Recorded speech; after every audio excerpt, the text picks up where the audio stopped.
Hi guys, welcome back to the channel. Bane bringing you Infernum role-playing game.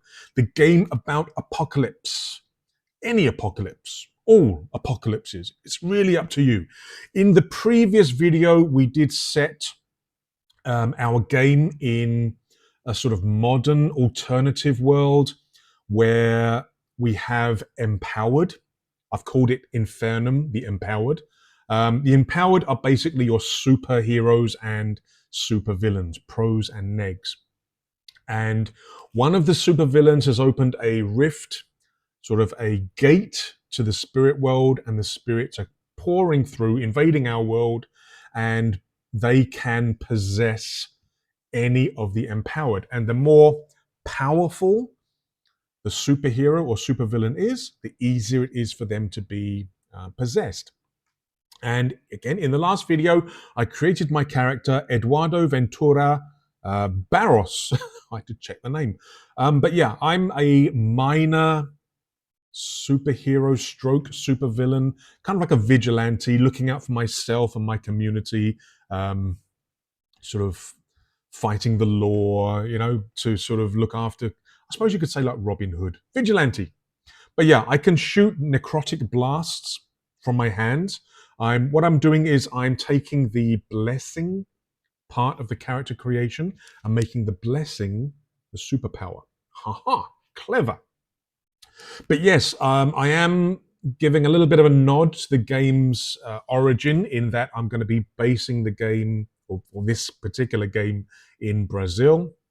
My character is a chef working in a restaurant in Brasilia, the capital, when all hell breaks loose, literally. And at the US Embassy, this supervillain Kuka has opened the rift and I need to get out. So what we're going to be doing in this video is day one. Now, the apocalypse is going to last for 6 days. On the 7th day, you're either dead or you've made it to the promised land, this place of safety. And the game does draw on sort of the Book of Revelations, on sort of, sort of Christian imagery and stuff, but it's not that way inclined at all. It can be any kind of setting, not necessarily religious or anything like that. But it does draw on the sort of revelations in terms of giving the flavor. But we do have 6 days to survive, and then hopefully on day 7 we can go, yay, we win. Yeah, I haven't got to day 7 yet. I don't think I've ever got to day 5 playing this game yet. But here we go. Here we are, day 1. So let's take a look. Day 1. Well, now day 1 is basically you trying to get out of the immediate vicinity of the bastion, the last bastion, the point of destruction, the point where the apocalypse begins. So for me, it's going to be getting out of Brasilia. And what I'm doing is I need to find, where is it I'm trying to get to? Vitoria on the coast. Trying to get to the nearest sort of port to find a ship to escape. That's what I discussed in the last video.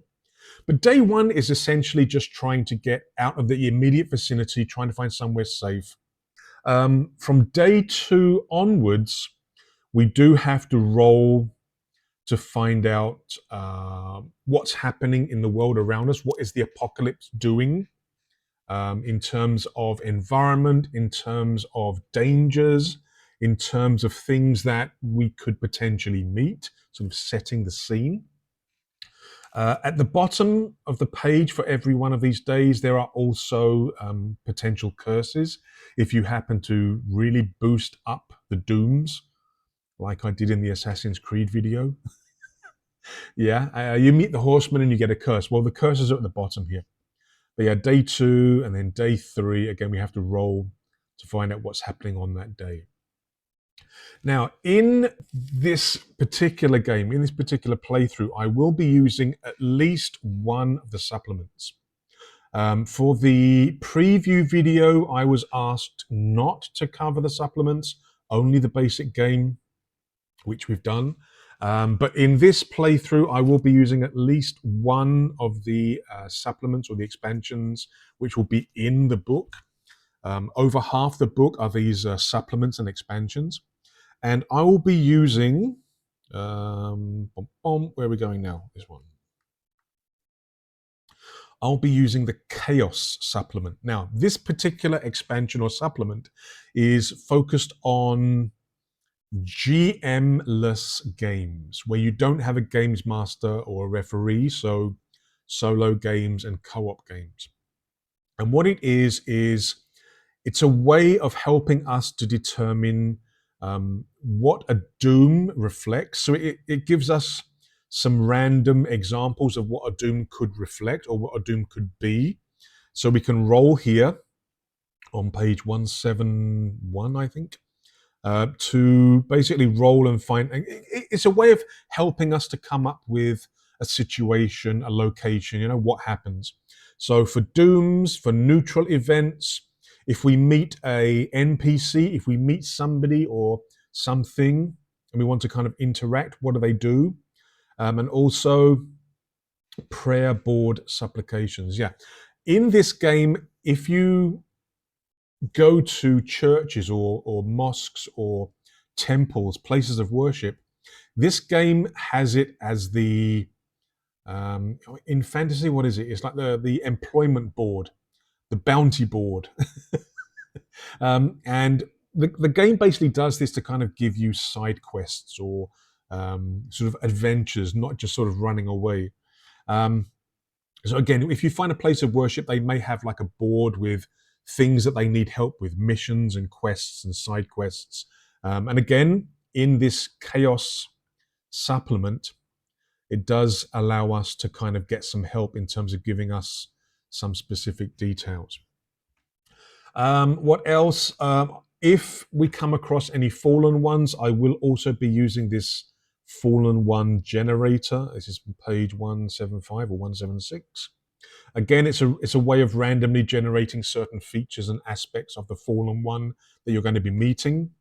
In this particular game, they're going to be possessed superheroes or supervillains, so I need to work it around that somehow.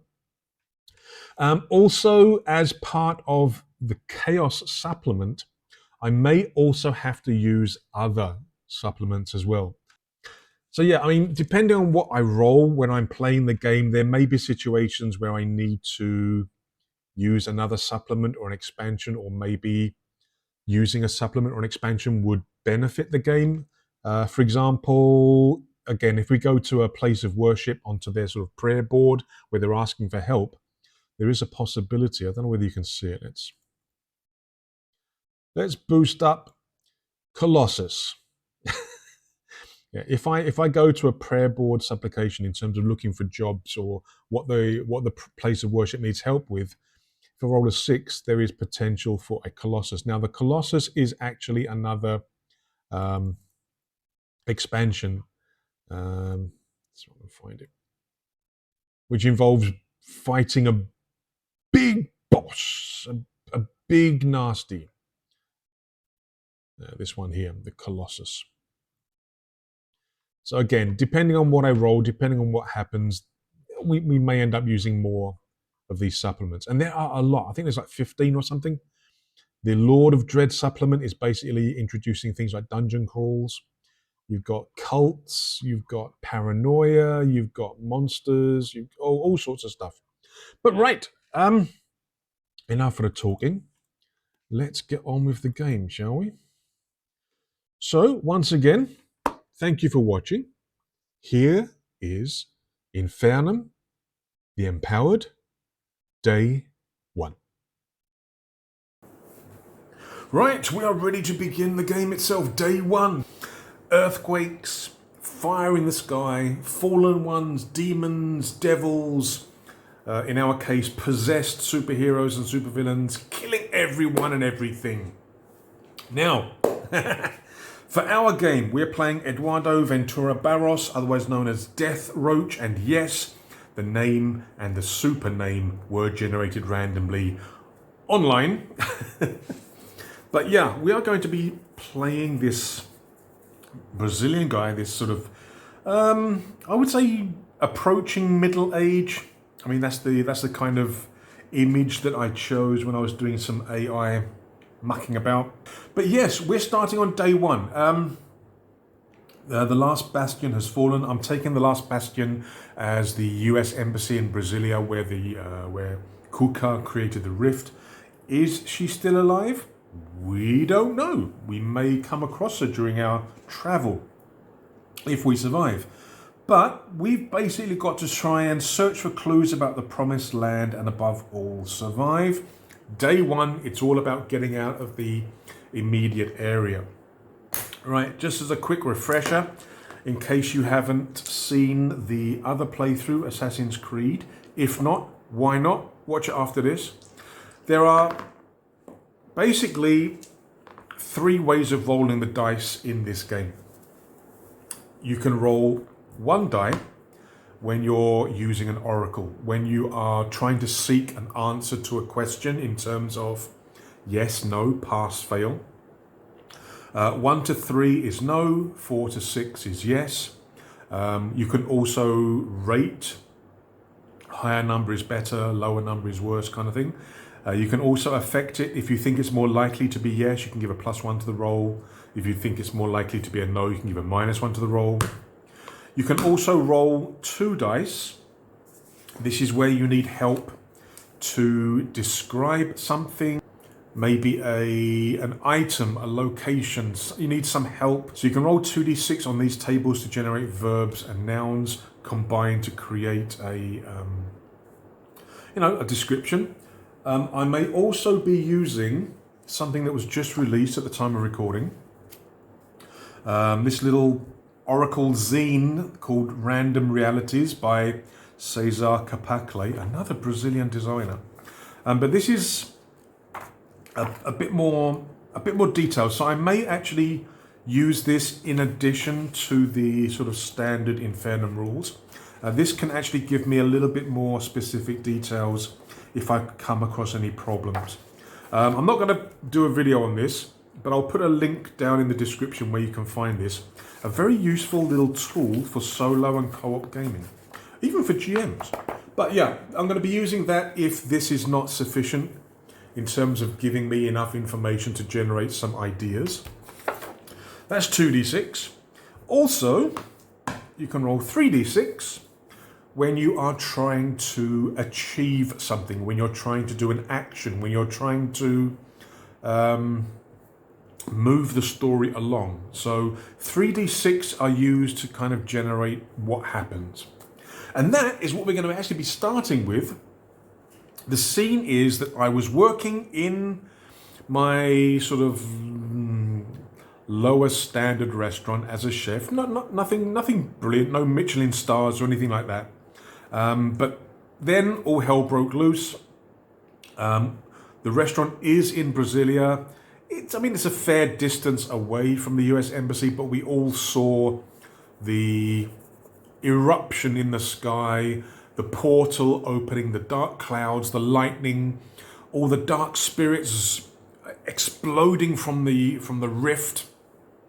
We saw some of the more famous superheroes of Brazil get pulled up into the sky and racked with pain and terror as the spirits possessed them.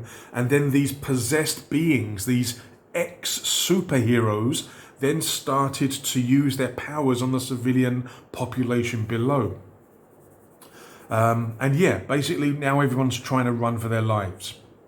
Let's have a think. A lot of death so far, a lot of destruction so far, as everyone's kind of taking cover as the initial assault and the initial attacks by the fallen ones, or the possessed superheroes and villains take place. Now I am going to try to get out of the restaurant without being seen by any of these fallen ones, by any of these possessed supers or pros as they're known. Actually could be negs as well, I suppose. The negs could also have been pulled out from hiding. So what I'm going to do is I'm going to be rolling the 3 dice to kind of give me the scene in terms of how well I do at what I want to do. So I want to try and get out of the restaurant, try to sort of clear the initial precinct, somewhere that's not so busy, because being in a restaurant, there's going to be a lot of people. So we're going to be rolling the dice. Let's see if we can do better than the Assassin's Creed, shall we?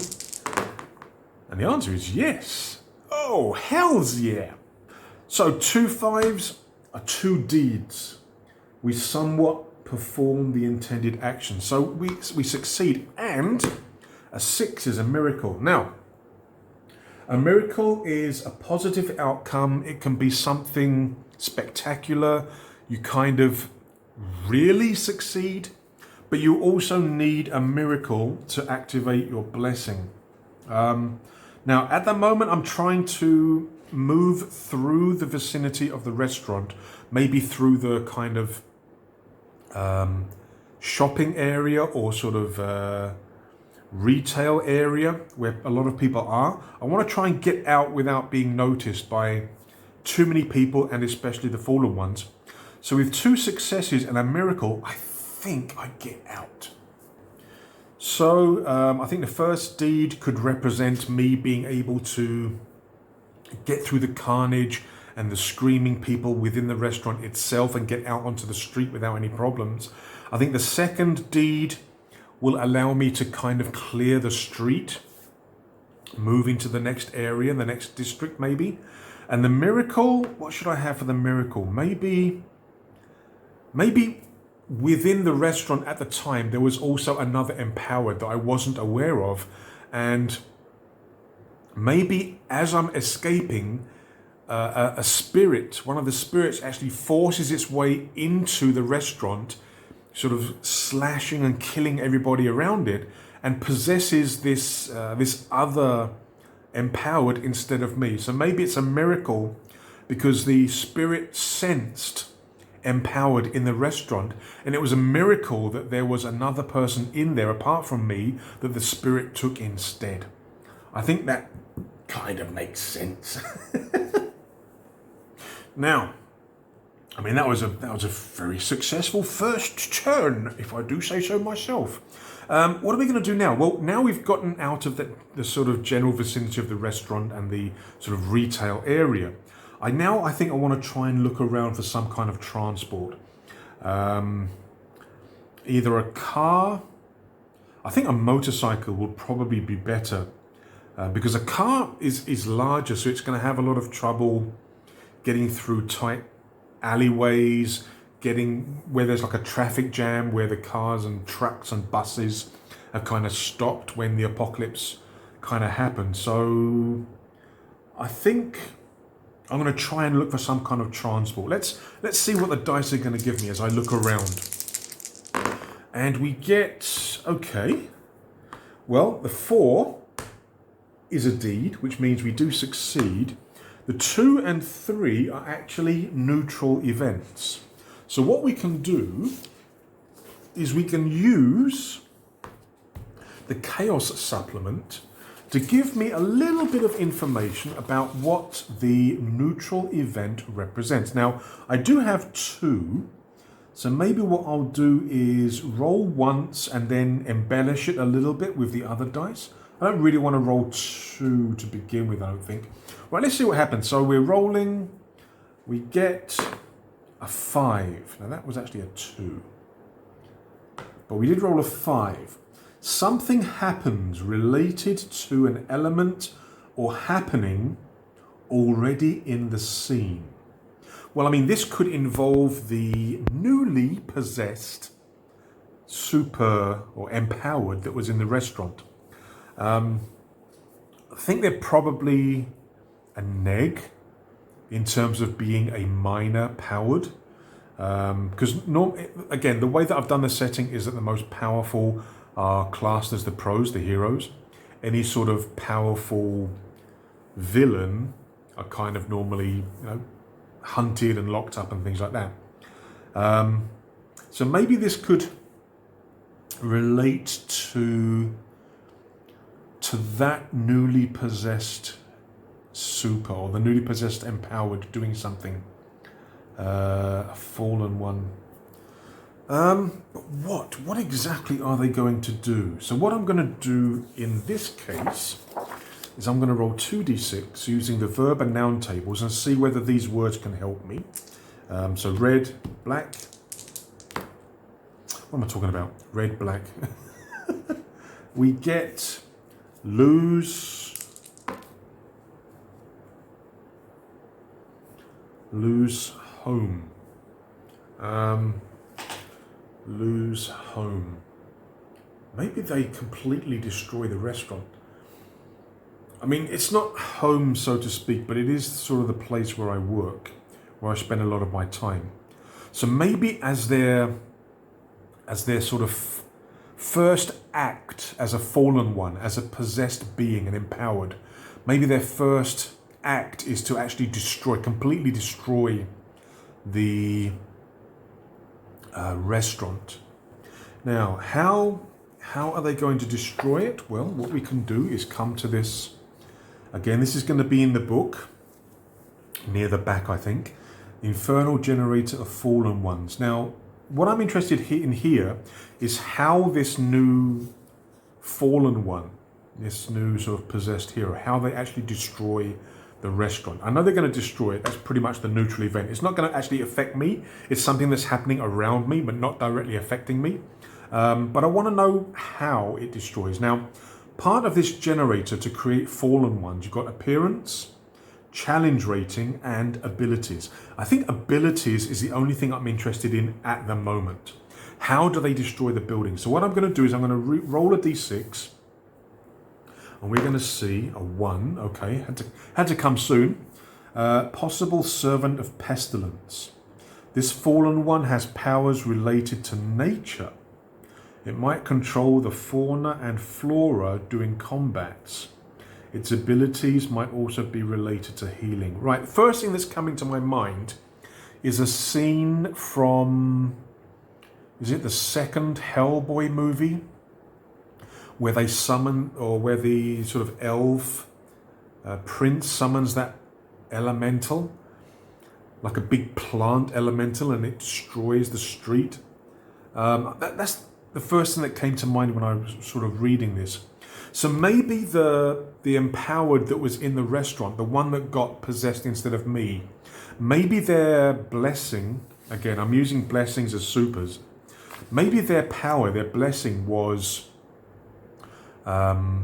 some kind of nature control, some kind of plant control.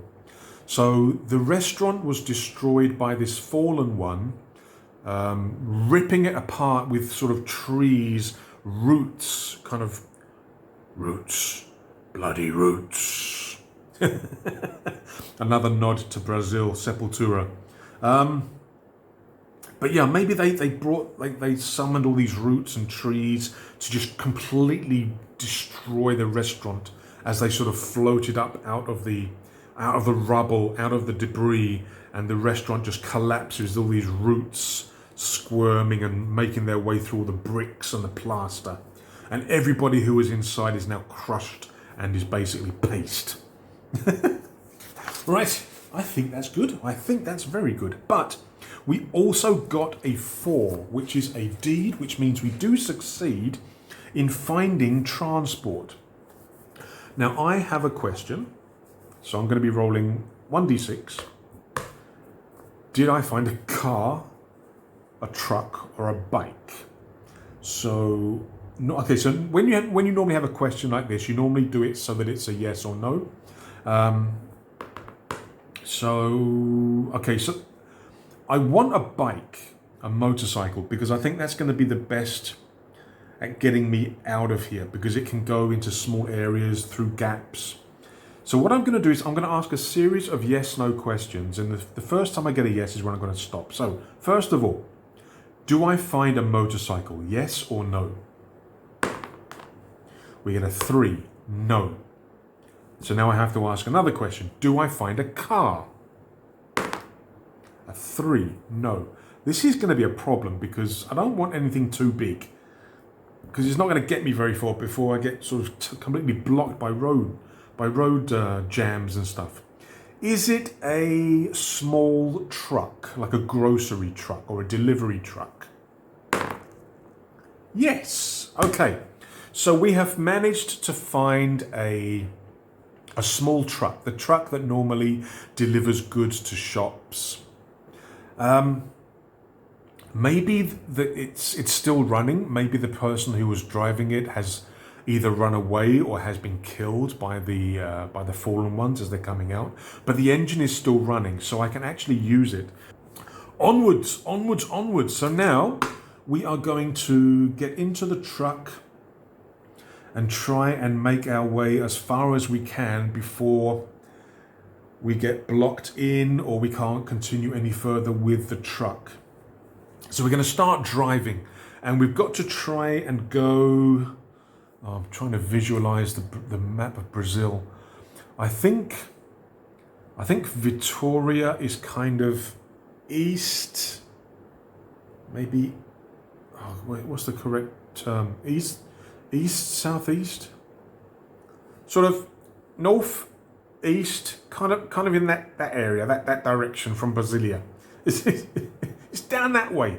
So I don't think it's quite southeast. I think it's more easterly than southeast, but it's kind of that way. So we want to go towards Vitoria.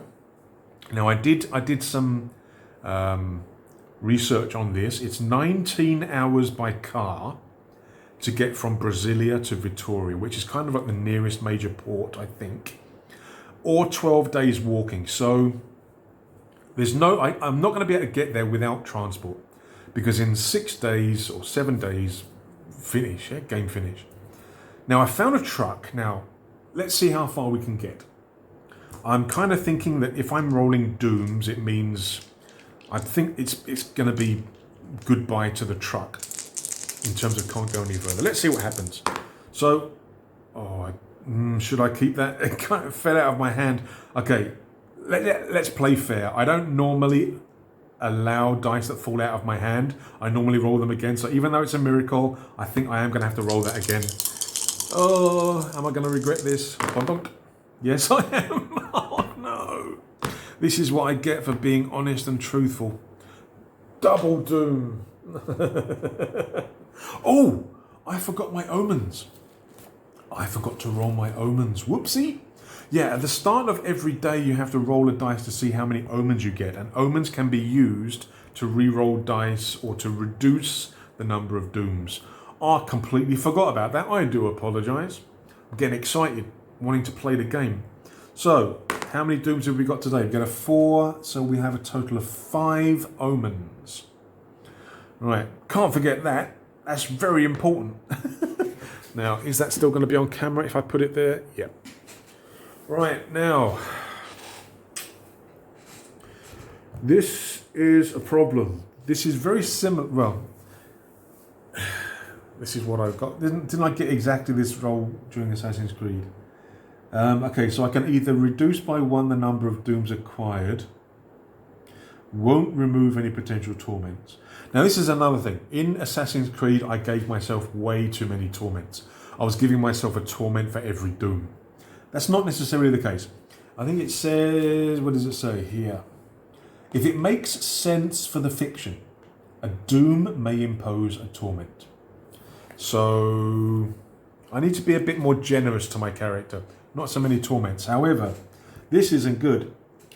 Or, right after rolling 3d6, re-roll one of the dice and use the new result. Can't do this if you roll a 666. Okay. I'm going to have to use some of my omens. Now, I'm a little bit hesitant to use all of my omens. Omens. Because if, again, Assassin's Creed, I did die, and you need 3 omens to get a major miracle to prevent death. But I'm thinking that I want to... Okay, but a doom. A doom could be things such as running out of petrol, coming to a position where I can't drive any further because of just traffic jam and everything. Again, in this supplement, we can roll to see what the doom reflects.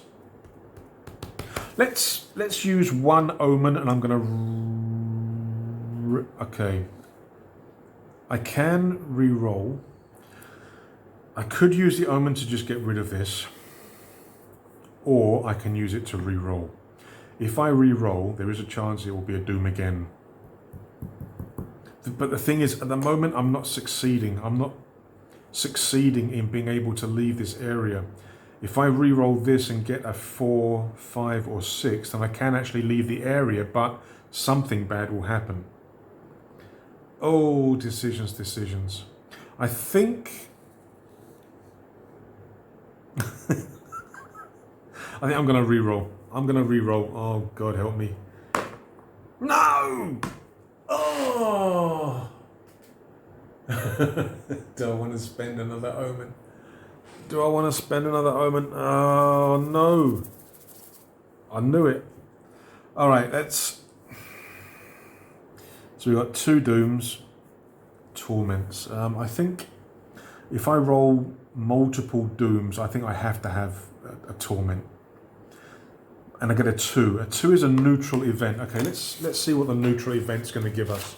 So we're going back to the Chaos supplement. Neutral event.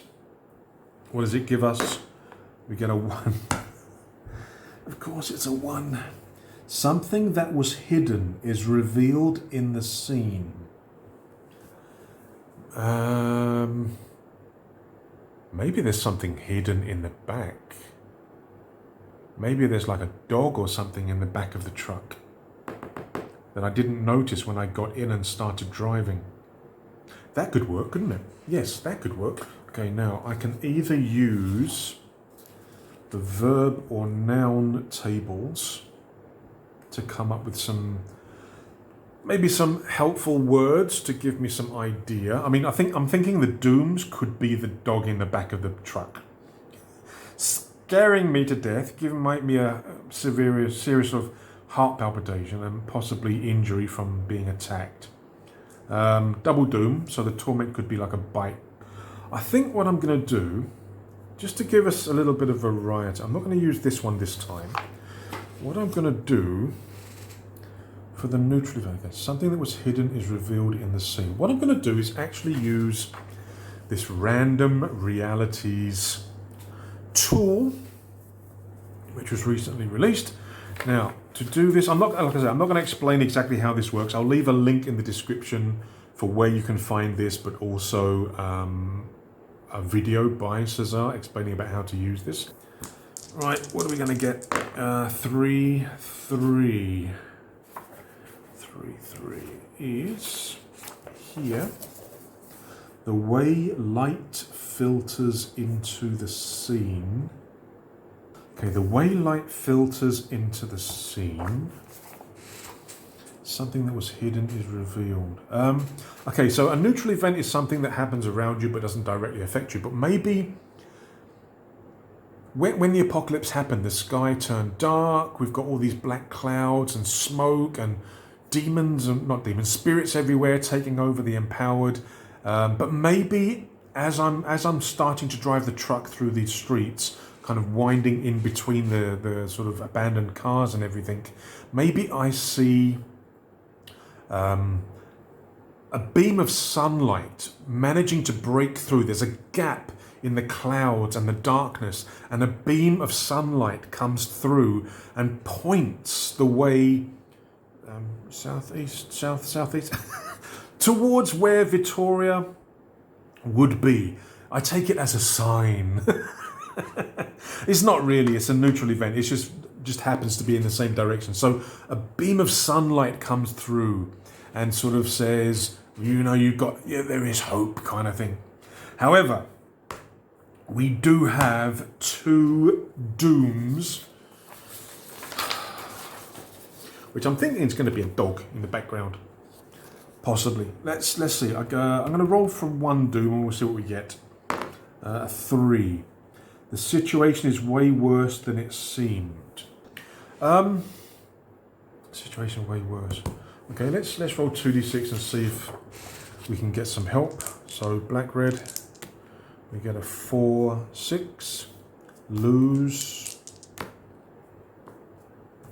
Trap.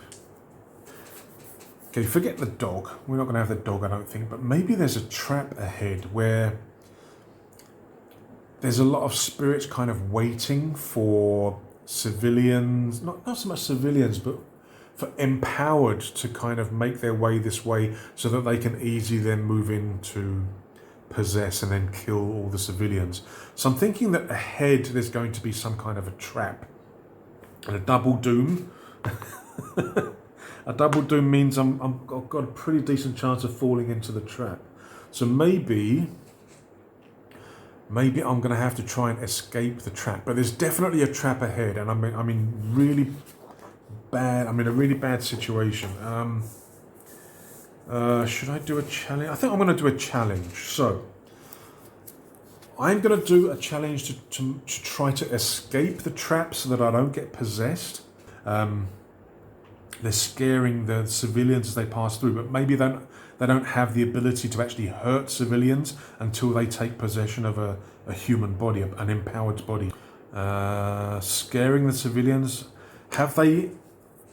I mean, is it just spirits, or have they found bodies? Are these fallen ones, or are they just the spirits? So are they fallen ones? Yes. Okay. So it's not necessarily spirits waiting for bodies. These are actually spirits already within superhero bodies. I'm going to have to fight to get through, aren't I? All right. So what I'm going to say is that the truck, I'm winding my way down the road. I can see that there are a bunch of fallen ones ahead. I can't get the truck through. Again, I'm thinking that the double doom is really screwing me up in that I can't actually get through any further as well. So I'm going to have to get out of the truck and sort of fight my way through past these fallen ones. But what I'm going to do is I'm just going to have a challenge where I'm going to be fighting one. So what we're going to do is we're going to create our fallen one.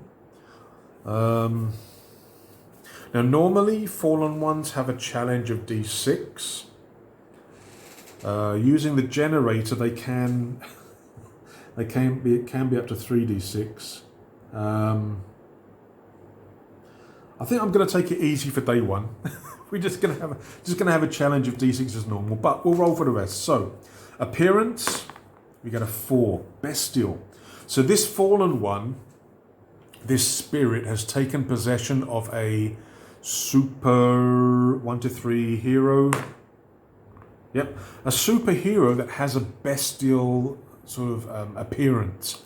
Maybe they are half man, half beast. Maybe some kind of X-Men beast, or maybe Nightcrawler. Maybe Sabretooth look. So bestial. Why does it look like a beast? What beast does it look like? So I'm thinking, this is Brazil, isn't it? What beasts do they have in Brazil? Pantera, Panthers. Yeah, maybe this is like maybe this was a superhero that had the ability to shape change into a panther. So maybe when the spirit possessed their body, they forced it into a semi-change. So maybe this is a sort of a humanoid, sort of half human, half panther appearance. Abilities, 4. Possible servant of death, deadly powers, quite likely it can walk among the dead, control their corpses. It might also be capable of draining vital essence. So maybe this superhero or superhero I think, has the ability to drain energy through its claws. That's not really a superhero thing though, is it? So maybe they're a supervillain. And they had the ability to drain energy through their claw attacks. That sounds right. That sounds good enough. Right, challenge. The challenge rating is 1. One of the times I'm happy to see a 1. Right, we are going to try and get through. I could try to use my blessing, but I need a miracle for that. But I only need to do 1 point. A deed does 1, a miracle does 2. So let's see how we do. So I'm rolling. No. I've got 2 deeds, so I'm doing 2 damage. But we've got another doom. So something goes wrong. Oh, hang on. Torment. I did a double doom just now, didn't I? So maybe, maybe as I was driving along and we came to this point where we saw the fallen ones and the sort of traffic jam and everything, maybe I slammed the brakes on too hard and sort of smashed my nose into the steering wheel. So maybe I have a broken nose. Now, torments behave like misfortunes. If you're doing some kind of action that is relating to the torment or the misfortune, a 1 cancels a 6. So things like a broken nose is going to affect sense of smell, sense of taste. What else? I think that'll pretty much do for the time being. But we do have another doom here. I'm not sure whether I'm going to give myself another torment, but we do 2 deeds, which is enough to destroy the fallen one, so we can actually make our way through. But something happens. Okay, so in a challenge, this can represent things such as if you're trying to jump across an opening, maybe this could represent smashing your leg or something on the edge, doing some damage to yourself, twisting your ankle as you fall. I mean, if you roll all dooms, you could probably fall to your death. But I'm thinking that maybe the fallen one does catch me with one of its claws and maybe cuts my sort of belly, my abdomen a little bit. So even though I kind of well, I mean, I didn't use my blessing, but maybe I managed to get past the fallen one. I've got nothing that I can actually really do damage with or anything, but maybe I managed to get past them, and as I'm making my way past them and into maybe like a tunnel or something, I do get slightly cut as I'm going through. And that's another doom. Right, now I do have omens left, but like I say, I'm hesitant to use them. But anyway, that's okay. Right, so we've got past there. We've got past the fallen one. We can actually try to continue our journey. So let's say that we have got past the fallen one. We have managed to get into some kind of road tunnel.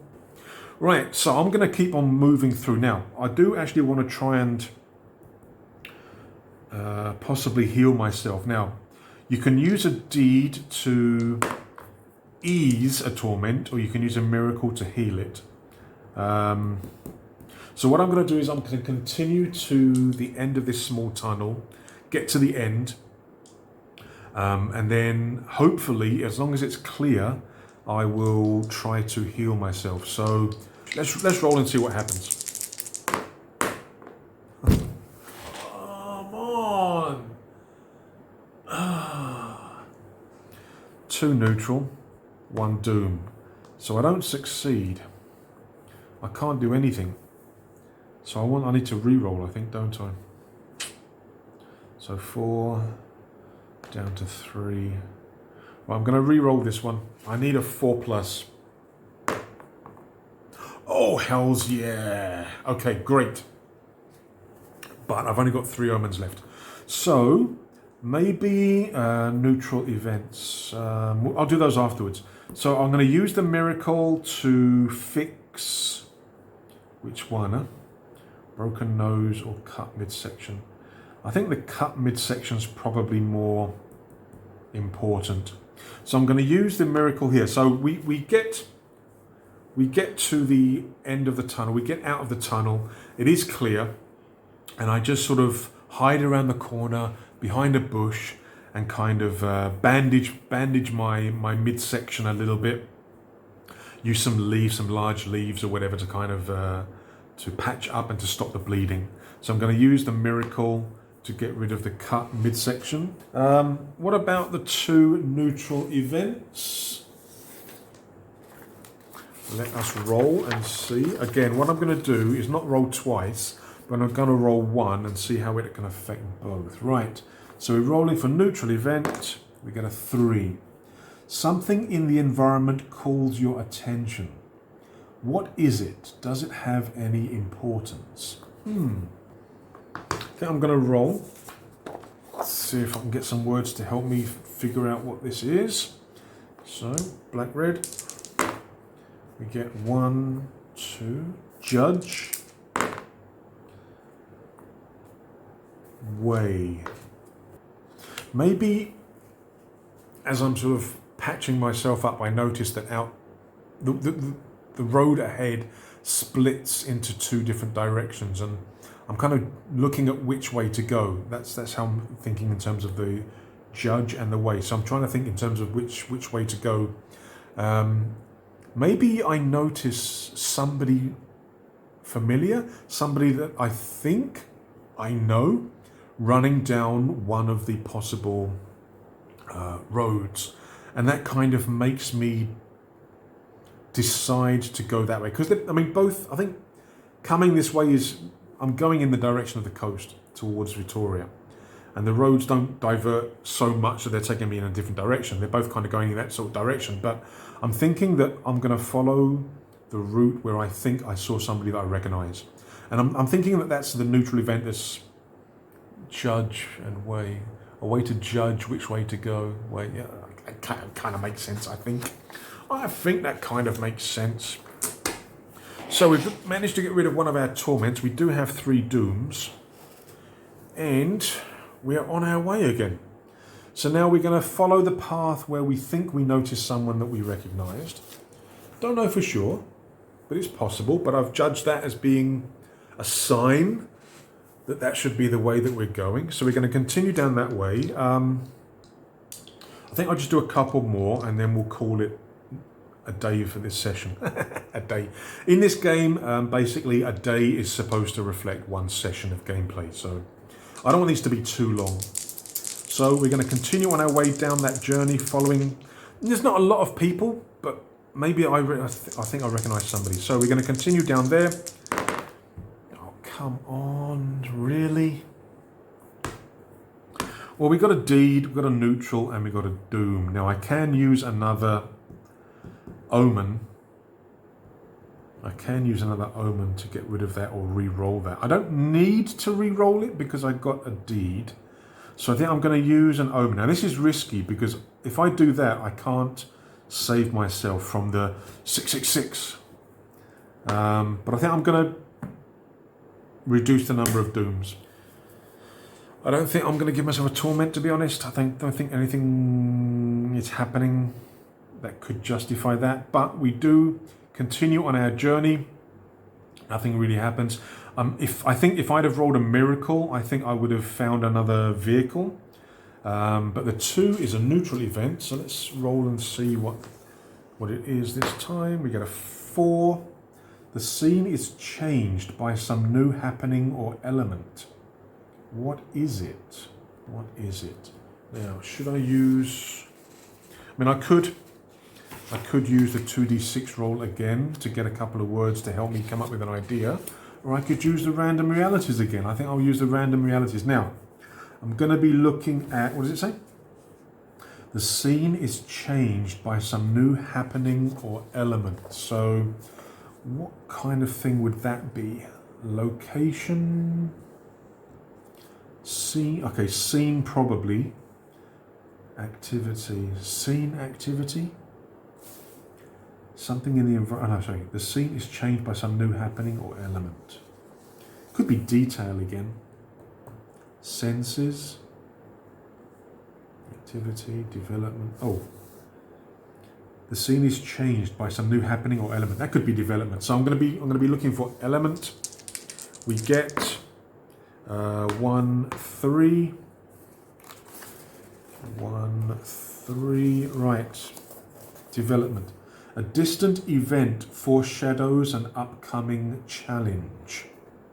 Right. Now, what I was thinking was that maybe to end day 1 by reaching a place of worship, which could then lead to the prayer board, giving me some kind of quest or an adventure for day 2. So maybe a distant event foreshadows an upcoming challenge.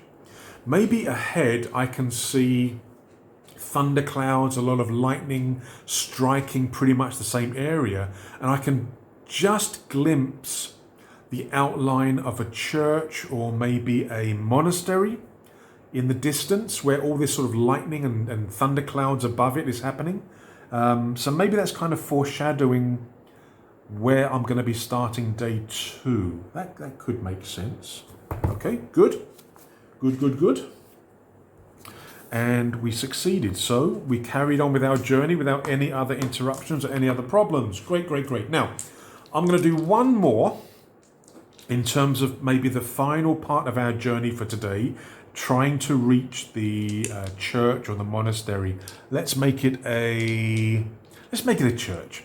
So I'm going to try to get to the church again without being seen, without hurting myself, and without collecting dooms.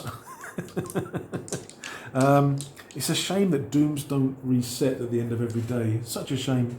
Right, but yeah, we're going to continue on our way. I'm going to continue trying to get to this church. Maybe I will run into the person I thought I recognized, possibly. Maybe get a person to travel with, possibly, maybe. Right, let's see what the dice give me anyway. It's all reliant on the 3d6. Let's see what happens. We get, oh, hello. Right, we got a neutral event. So I'm thinking maybe we do actually run into the person that I thought I knew, but it turns out that it is not. It's not somebody that I knew. It looks like them a little bit, but it's not actually them. The 5 is a deed, so we actually managed to get to the church without running into any other fallen ones, any other possessed superheroes. And we got a miracle. I think I'm going to use that to get rid of my broken nose. And that will be the end of day 1. We haven't died, which is a good thing. But we do have 3 dooms already. And we are at the church. So, day 2. We're going to have to roll to see what's happening, or what the apocalypse is causing for day 2. And we are going to have to... We don't have to, but I want to do the supplication and tithe. I want to see if there's like a side quest or a side adventure that we can then do for day 2. Right, that is day 1. Not too bad indeed. So, join me for day 2. Day 2 will be coming soon. And we will see whether Eduardo Ventura Barros can continue surviving as he avoids all of these super-powered ghosties and reach Victoria for safety. Day 1 is generally just running away. Day 2, day 3, day 4, day 5, day 6 gets a lot more interesting because the environment changes. So, thank you for watching, and I will see you in the next video, day 2 for Infernum the Empowered. Until the next video, take care, stay safe, cheers.